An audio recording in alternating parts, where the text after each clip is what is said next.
సిద్దిపేట జిల్లా చల్లాపూర్లో విషాదం జరిగింది. 44 ఏళ్ల క్రితం పొట్టకూటి కోసం సౌదీ అరేబియా వెళ్లిన బోట్ల చంద్రయ్య అనే వ్యక్తి అనారోగ్యంతో మృతి చెందాడు.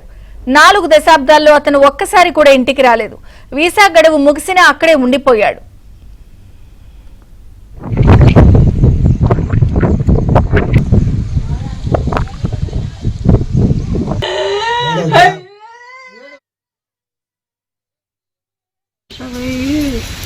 నలభై 4 ఏళ్ళే పోయి ఈ వరకు ఇంటికి కూడా రాలేదు. ఇల్లు కూడా మరి చూడలేదు. అయ్యా చచ్చిపోయినా రాలేదు, అమ్మ చచ్చిపోయినా రాలేదు, తమ్ముడు చచ్చిపోయినా రాలేదు, ఆడిబిడ్డ చచ్చిపోయినా రాలేదు. ఒంటరి బతుకులని నన్ను గిన్ని రోజుల కోరి తలగొర్ర పెట్టినా అన్ని పెట్టినా నన్ను ఆగం చేసిండు.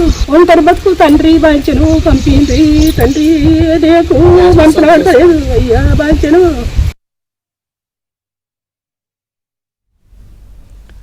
అయితే చంద్రయ్య నెల క్రితం అనారోగ్యంతో మృతి చెందాడు. వారాలు గడుస్తున్నా మృతదేహం కోసం ఎవరూ రాకపోవడంతో సౌదీ అధికారులు దర్యాప్తు ప్రారంభించారు. పాత వీసా ఆధారంగా ఇండియన్ అని నిర్ధారించి భారత ఎంబసీకి సమాచారం అందించారు. ఈ విషయం తెలుసుకున్న తెలుగు సంఘం సాటాకు చెందిన సామాజిక కార్యకర్త ఫారూక్ చంద్రయ్య కుటుంబ సభ్యులను సంప్రదించాడు. మృతదేహాన్ని భారత్ కు పంపించేందుకు ఏర్పాట్లు చేస్తున్నాడు.